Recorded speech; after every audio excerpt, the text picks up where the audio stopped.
Тау суларының мүмкін бе тыныш ағуы, бұрқ-сұрқ қайнап, ғажап қой, тыныс алуы, алтынның несі, алтынға бергісіз жеңіс сыйлады томпақ қазақтың күміс аруы. Қажымұқандай атасы, батасы бар ел, жеңісті күндерді ойласаң, жатасың әрең, көзіне жасап аруана, оңтүстік тұрды, мойындап жатқанда Алаштың батасын елі. Ассалаумағалейкум, Алталаш. Бүгінгі Шымкент қалалық жастар ресурстық орталығы мен Силкой халықаралық университетінің бірге қолға алған жастардың айтары бар жобасының қонағы Қазақстанның мақтанытар спортшысы Жазира Жаппарқұл. Қош келдіңіз. Жалпы сұрақтарға көшсек бірден. Сіз өз сұхбатыңызда мен спортқа 2000 жылдан бастап келе бастадым депсіз. Жалпы дәл сол уақыттағы адамдардың санасымен ойлай алсақ, 2000 жылы Жазираның спортқа келуіне не нәрсе түрткі болды? Енді ойын баласымыз ауылда деген жаңағы достарың барлығымыз футбол ойнайтынымыз, жаңағыдай ортаға түсу, сондай сияқты тағы да басқа ойындарды ойнап жүрген кезде дене шынықтыру сабағынан беретін бірінші тренерім көрген екен. Осындай қимылдарымды, жаңағы движение бар, күшімді, немді бақылап, анып жүрген екен бір сөзбен айтқан кезде сөйтіп. Сол тренер бірінші себепкер болған, шақырып, осындай спорт бар, мен енді ауыр атлетика бар, мынандай бар деген ойда болмаған екен. Содан кейін барып көрдім, ұнады өзіме қатты. Негізі басында әпкелерім, ата-анам бір таэквондо ма, сондай бір спортқа бермекші болған екен да. Енді ойын баласы болған кейін маған енді спорттың түрі маңызды болған жоқ. Просто маған бұл спорттың техникасы ұнады. Өзім бірінші барып көргенде залға кірдік, балдар өзімен қатар, өзіне сәл кішігірім балдар тренерлік істеп жатыр екен.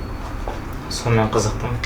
Бірден тренерлікке өте бір депутат болып бәрі, бір министр болып барғандай болып, сразу жұмысқа тірілге кірісіп кеттім да өзімде. Жақсы. Көп спортшылар жалпы ата тегінен белгілі бір спортты қуалап, оның немересі, баласы әйтеуір спортқа құмартып жүреді. Сіздің жалпы әулетіңізде, немесе нағашы жақтан, туған туысқан жақтан спортқа бейім адам болды ма? Нағашы адам мықты кісі болған, палуан кісі болған. Апам, нағашы апам айту бойынша, жаңа енді бұрынғы кезде ата-бабаларымыз мал шаруашылығымен айналысқан ғой. Мал жинасып, енді сол кездерде нағашы атам жаңа мал бағып жүрген кезде қазіргі Түркістан облысы, сол Түркістан қаласындағы қой бағып жүрген кезде, судан мына бетте, арғы бетіне өткен кезде жаңа малын мойнына артып алып, екі беттен өткіздіріп жүреді екен да. Нағашы апам айтады, енді өзім жігітіме ұқсаған екенсің деп мақтанады. Жақсы, нағашыға тартыңыз ғой. Сіз Олимпиада жүлдегері болғанда, жалпы бүкіл бұқаралық ақпарат құралдары алғашқы Олимпиада жүлдегері болған қазақ қызы деп жазып жатты. Акцентті қазақ қыз деген сөзге беріп көрейік. Сол қазақ қызды бүгінде қандай спортшыларға еліктейді? Жалпы өзіңіздің артыңыздан ерген қыздар бар ма осы салада? Енді Аллаға шүкір, бұл енді бірінші әуелі Алланың арқасында, одан кейінгі ата-анам, бауырларым, жаңағыда осы халықтың арқасында осындай елімнің сүйікті әрі тұңғыш қазақ қызы болып атанғаныма халқыма ризамын. Әрқашанда рахмет, сіздермен бірге боламын. Енді менен кейінгі өсіп келе жатқан қыздар бар. Аллаға шүкір, жаңағыдай не только там ауыр атлетика спорты, және тағы да басқа спорт түрлері. Бұл жерде маңызды сен мынау спорт емес. Біз қазақпыз. Қай спорттан болса да біз бір-бірімізге поддержка беруіміз керекпіз, қолдауымыз керекпіз. Өсіп келе жатыр. Мен жаңағыдай енді барлық қалаға уақытым болмайды. Енді основном осы Шымкент қаласында жаңағы жастарға көбінесе көз қарасын салып жүремін да арасында. Қол босаған кездерде қандай спортсмен шығып жатыр ма, жоқ па деген сияқты бір комиссия сияқты тіміскіленіп жүресің, айтпайсың, сұрамайсың да, қай жерге шығып жатыр, кім шығып жатыр. Өзім болмаса андай спортсмендер бүйтіп тартамын, шақырамын, ал кетіп бара жатсам бір кішкентай қыздар балдарса, спортсменсіңдер ме, спортқа қатысыңдар, чемпион боласыңдар деп қызықтырып әңгімелесіп қызықтырып жіберемін. Мен ойлаймын, менен кейінгі Құдай қаласа әлі еліміздің көк байрағын, жаңағыдай еліміздің туын көтеріп, жаңа әнұранын шырқап жүреді деген біз менен кейін өсіп кеткен жас қыздардың әлі көп деп ойлаймын. Жақсы, қарапайым бала ұлттық бірыңғай тестілеуде екі көзіміз төрт болады. Жалпы жүрек неше түрлі уайымға барады. Енді салмағына қарасақ, олимпиадаға қатысу одан 2 есе, тіпті 100 есе тіпті ауыр болады. Біз қарапайым ортадағы қобалжумен күресіп жатамыз. Ал сол олимпиададағы зілтемірді көтеретін кездегі қобалжуды қалай басасыз? Енді былай сөзбен айтып жеткізу қиын ғой негізі. Менің ең бірінші уайымым жаңағы менде белдік режа болды, осынша кішігірімдей травмалар болды, жаңағыдай осындай екі аяғым сыр беріп дегендей тренер қойшы істей алмай еңкеуге де жағдай сондайға жетіп қалған кездерде де іште бір андай үрей болды. Енді олимпиадаға бардық, Риода жүр, нереально өртеніп жатыр ғой, бірдеңкелер жүгіріп жүр да, қазып жатыр. Не істеймін? Оның үстіне 60 салмақ ташам, ояқта енді 69 барасын, 69 бардым ғой. 700 грамм асып кетті. 700 грамм асып кетті да. Мен стейк ұнап қалды маған. Мен өзім ет жақсы көремін, жылқының еттерінің астынан. Енді ояқта жылқының еті деп айтпай қояйын, сиырдың еттері болды ғой. Сонымен енді ана стейк күшті болып, алда 2 күн ба, 3 күн ба жедім мен соған. Қарасын 700 грамм асып кеткен екен салмағым. Сонымен бірінші сақта жүрген кезде взвешенный барамыз, салмағым 69-700 ал не істейміз. Баняға 11 рет кіріп шықтым. Болмайды.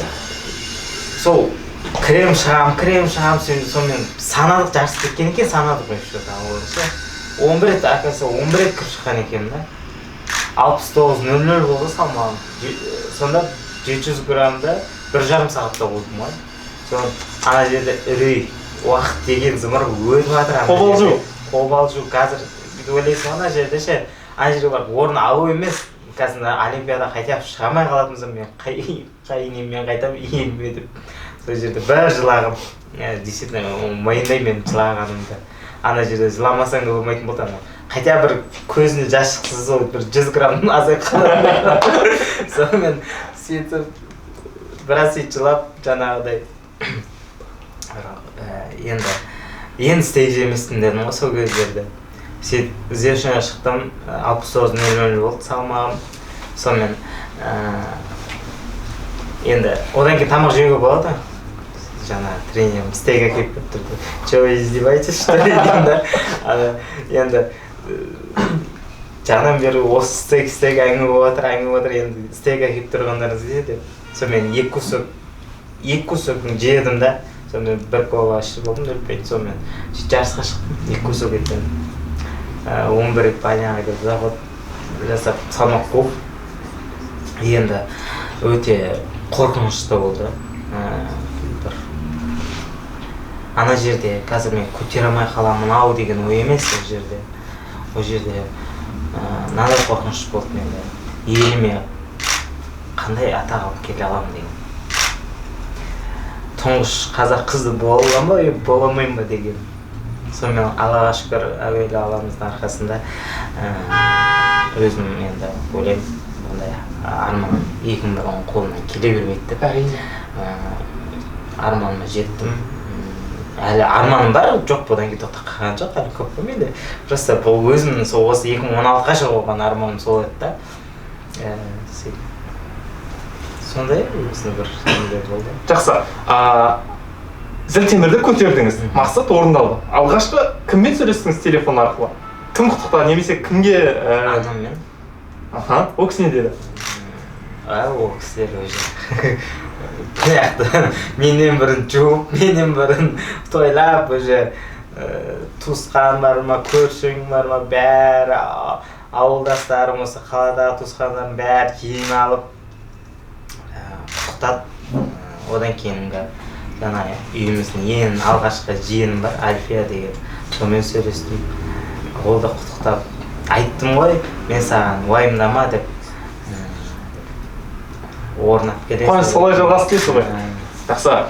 Жазира, өзіңіздің бір сұхбатыңызда мені тәрбиелеген халық депсіз. Бұл сөзді тарқатып айтыңызшы, халық сізді қалай тәрбиеледі? Халықтан не үйрендіңіз? Енді бұл жерде маған халықтың ең үлкен байлығы қолдау болды. Өйткені мен әрқашанда өзіме айтамын, сен халықтың адамы болған екен, халық сенікі. Мен халықпен мақтанамын. Халықтың мысалға кетіп бара жатасың, мысалға Меккада ма, енді қалада жүрген кезде бір танитын либо таныса да өтіп кете береді кейбіреуі ше, кейбіреулердің смелости жетеді андай, ол тоқтатып, либо сөйлеп кетсек, либо бір әңгімесін айтып, сол сияқты андай несі духы жеткендер айтады. Танысшы еліме осындай алтыннан да қымбат күміс медаль алып келген. Әрине, керемет. Енді осы сөзді түйіндейтін болсам, ой қосып өтейін рұқсат етсеңіз, жалпы бүкіл Қазақстан әрбір олимпиадаға барып қатысушыға шынымен тілектес. Сіз зілтемірді көтерген кезде біз шынымен отбасымызбен жарысып қуанып жаттық. Әкем бір өзінің тұңғышы зілтемір көтергендей, бізде де сол кезде сізге деген қатты қызығушылық, махаббаты дейік. Сол нәрсе оянып, өзіңізді содан қатты құрметтейміз. Келесі сұрақ. Әлеуметтік желіде жалпы сізді қатты зерттеуге тырыстық барынша, сол кезде мына бір сұхбатыңыз бізге қатты ұнады, және де көптеген сұрақтар туындады. Мен орысша айтпаймын. Жазира неге орысша айтпайды? Енді негізі өзге тілдің бәрін біл, өз тіліңді құрметте дейді ғой. Мен енді мына жерде менде былай одан кейін бердім ғой, негізі орысша сұхбат одан кейін бердім ғой. Бұл жерде менде мынандай ой болды да. Қазір мен оған орысша берсем, например, орысша сұхбат бірінші беретін болсам, сонда мен өз тілімді құрметтемеймін ғой. Одан кейін сонау елге барып, 4 жылда бір болатын, мысалға, бұдан кейін мен шаңға шықпаймын, білмейсің ғой енді, мысалға, сөйтіп тұрып мен өзім тілімнен айтпасам, сонда кім болғаным дедім. Жақсы, керемет. Жалпы ұстаным өте жоғары. Сіздің осы ұстанымыңызды сол сәттен алдын біреу ұстанды ма, немесе содан кейін? Содан кейін. Содан кейін ұстағандар болды. Бізге де ұстау керек осы нәрсені. Енді қараңыз, қай бір салаға барса да қап әттеген айға салынады міндетті түрде. Сіз спортқа келгенде қап әттеген ай деп өкінген кездеріңіз болды ма? Дәл осы зілтемір деген енді салмағы бар нәрсе. Ойлаймын, не только спортсмендер, енді барлық адамда ондай нәрсе болып тұрады деп ойлаймын. Менде де болған көп, енді спорт жағынан да спортқа қатысы жоқ кездері де болған. Қап әттеген ай, неғып ондай деген нәрселер сияқты. Енді бұл мен спортқа 2-ші жылдан бастап қатыстым ғой.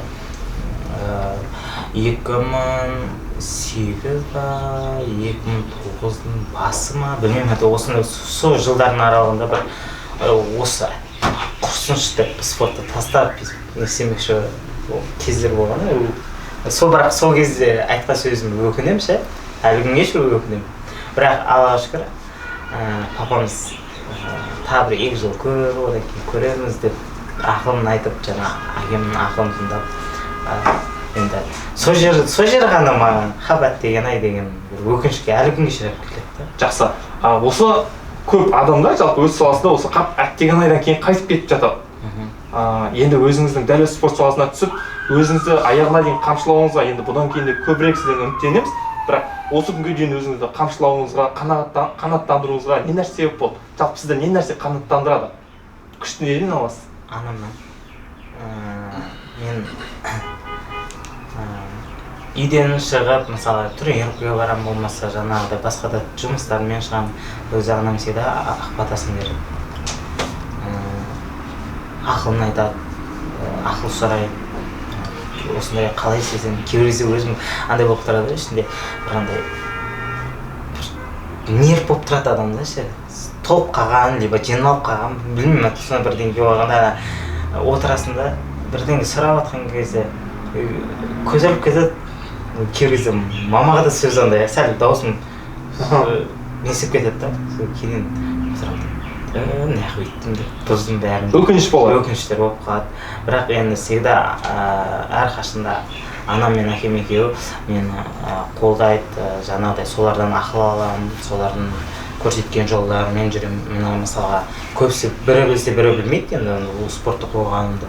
Енді бұл жерде мен былай ешкімді кінәлап жатқан жоқпын. Бұл жерде просто бірінші жасым келді, одан кейін денсаулыққа байланысты, одан кейін жаңағыдай осы денсаулығымды сыр бере бастаған кейін анам да айтты, одан кейін де может қойып шәкірт тәрбиелеу, может бір спортсмен шығарарсың, енді Аллаға шүкір жақсы нәтиже көрсеттің ғой енді. Одан да үлкендер нәтижелерге, спортсмендерге қолдау көрсетіп жеткіздір деді. Енді мен анамның арқасында қалдым бәрі. Жақсы.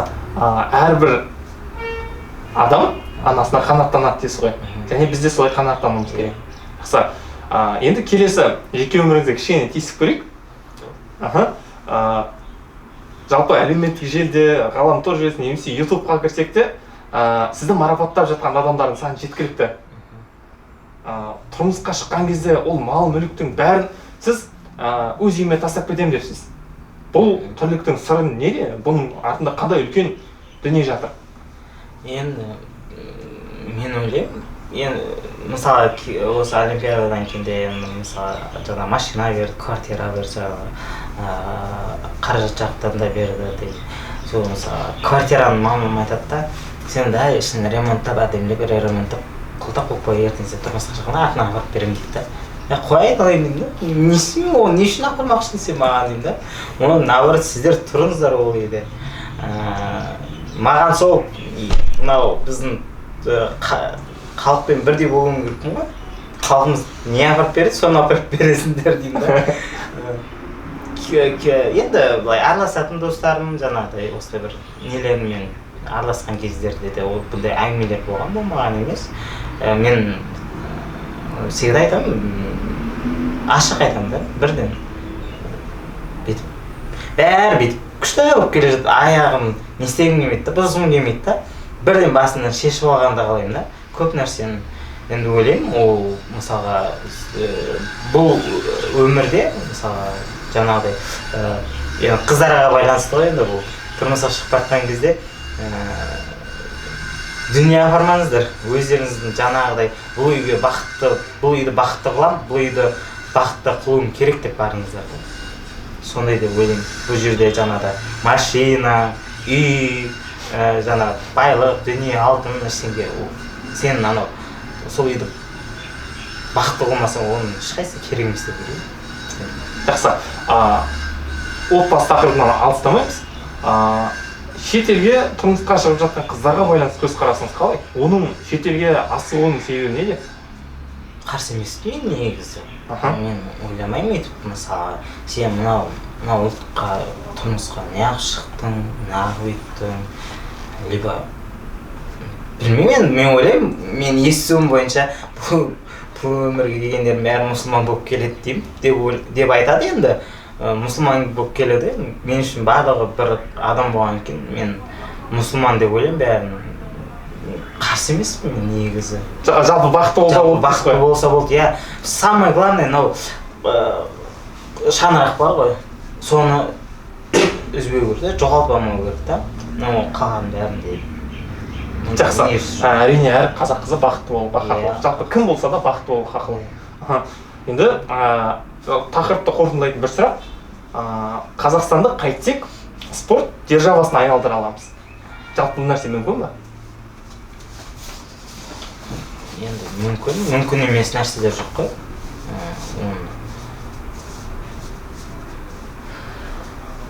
Қалай айтсам болады, енді оның жағын сәл күш керек қой. Бастау керек.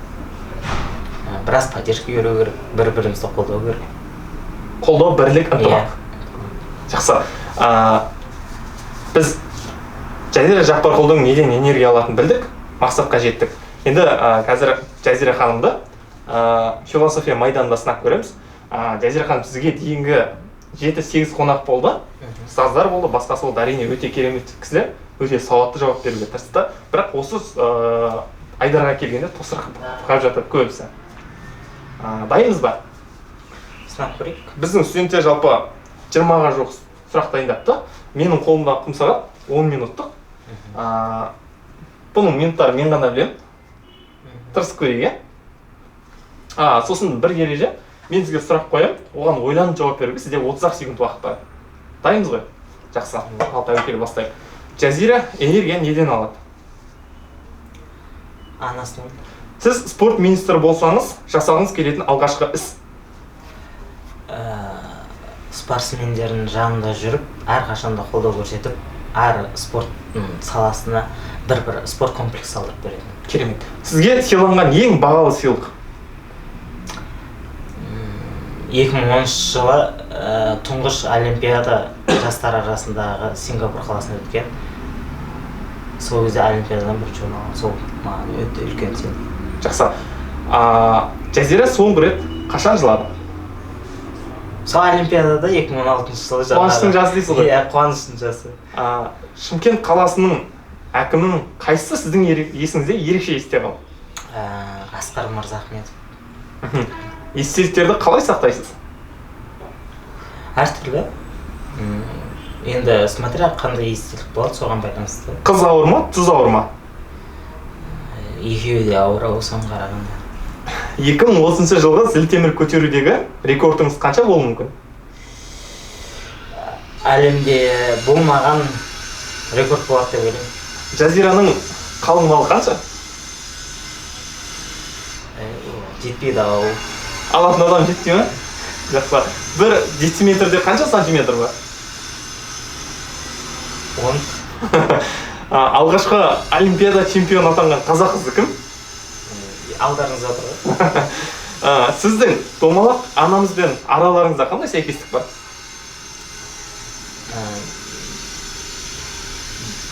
Енді мен өзімді сол кісіге ұқсатсам да болады. Жаңағыдай мықты, күшті, қайраткер, ең мықты. Естуім бар осыны бір нелер. Адамдар арасындағы сыйластық немен өлшенеді? Сыйластық оймен, бір-бірін сыйластықпен, құрметтеумен өлшенеді. Қай әншіні тыңдайсыз?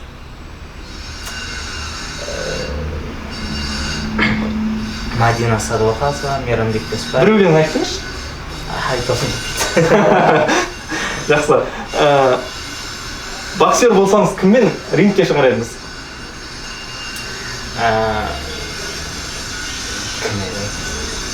Мериком. Жақсы, Мериком. Актриса болсаңыз кімнің рөлін сомдар едіңіз? Өзімнің. Керемет. Бүгінгі үлгі тұтарлық қазақ қыздарының арасындағы топ 3-ті атап беріңізші.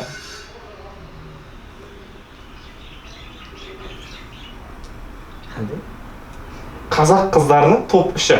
Сіздің санаңызда әрине рейтингті өзіңіз қоясыз. Ойлану керек дейсіз ғой. Сондай сияқты ғой. Әрине ауырсақ. Қажымұқан тышқаннан қорқан екен. Сіз неден қорқасыз? Мен де тышқаннан қорқам. Тышқан спортсмендердің жауы ма? Білмеймін енді ол жағын. Бірақ осындай сборда жүрген кезде, жаңа Касинцада, жаңа нелерде тұратын кезде бір тышқан өлтірген мәселе. Тышқанның жауы дейсіз. Жазираның көз жасы неден тұрады? Олимпиададан. Алтын медаль. Жақсы. Жазира кітап оқи ма? Арасында оқып тұрамыз. Соңғы оқыған кітабыңызды айтыңызшы.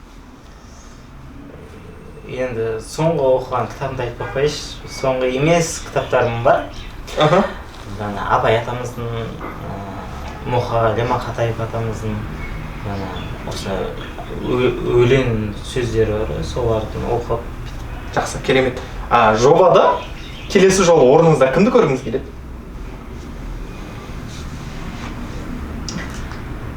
Қаны қазақ, елінің мақтанышы, жерім деп осындай бір Той шіркін. туын төбеге көк байрағымыз төбеге желбіретіп ән ұрамызды ойнатып келетін адамды көрдім. Керемет. Жобаның шарты бойынша, бұл сұрақтың шарты бойынша сіз жобаға біз қолға салғанмен сондай кісіні шақырып беретін боласыз. Уәде. Керемет. Шымкентті 3 сөзбен сипаттап беріңізші. Шымкент өзім сияқты қонақжайлы, жүрегі кең, көрікті, бір кесең, кеткім келмейтін. Жақсы. Жазира мектеп жасында нешінші атаман болды? Ең қорқақ болғам негізі. Деп наоборотынан айтамыз. Жоқ, мен енді ондай атаман не болмаған, өзім спортсмен болған кейін ондайлардан өзімді алшақ сақтайтын. Керемет. Жазира не жоғалтты? Ол бағалы ма? Иә, бағалы. Енді жоғалтты дегенде бір 2010 жылы жаңағы тұңғыш олимпиада Сингапур қаласында өткен кезде енді ол жерде бірінші орын алып тұрсын, жаңағыдай осындай соқта ең үлкен жаңағы министр жүрді, жаңағы спорт нелеріміздің адамдар жүргенде солардың бәрі ақша береді, жаңағыдай орын алған үшін. Сөйтіп өзінің алып барған ақшаның бәрі сонымен барып жүзік сатып алған өзім бірінші рет сол кезде бір рет. Соны жоғалтып алған. Әлі күнге жүрейді жүрем. 10 жыл болды уже, 10 жыл болды. Сол өкіндім. Жақсы, еңбек дейсіз ғой. Иә, еңбек қой енді, оның артында қанша еңбек жатыр. Мысалға. Жақсы, Жазираның жұрт білмейтін тағы қандай қыры бар? Қалқым Светаға білетін мен барлық білемдер. Барлық қырыңыз біледі ғой? Барлық қырымды біледі. Таңыңыз немен атады? Кофе, чай? Сумен. Егер қолыңызда мәңгі өмір сүрудің билеті болса, кімге берер едіңіз? Анама. Керемет. Олай болса біздің сұрақтар аяқталды. Қашанды жалпы бүкіл Шымкенттің жастарына сізге үлкен алғыс айтамын. Сіздер қашанда қолдауға жалпы дайынбыз. Сізден үлгі алатын жастардың саны жеткілікті. Олай болса жобаны өзіңіз қорытындыласаңыз. Рахмет үлкен шақырылғандарыңызға. Енді биыл жастар жылы дегендей жастарға айтарым, әрқашанда еліммен, халқымен бірге болыңыздар. Сіз біздігіміз әрқашанда сыйластық болсын, жоғалмасын. Еліміздің көк байрағын желбіретіп, ән ұран әрқашанда шырқатып жүре берейік. Халқымыз аман, еліміз тыныш. Осылай Қашанда бақытты болып, күліп, ойнап жүре берейік, соған не жетсін. Әрине. Жазира Бекеш, жалпы сіздер сияқты азаматшалар барда қашанда мемлекетіміз берік болар сөз. Сізге жалпы Сиопой халықаралық университетінің басшылығынан кішкене сыйлық бар. Қабыл алыңыз. Жақсы, рахмет үлкен. Құрметті көрермендер, олай болса біз эфирді аяқтаймыз. Сіздермен бірге болған керемет ойлармен бөліскен Қазақстанның ең мықты спортшылардың бірі Жазира Жаппарқұл.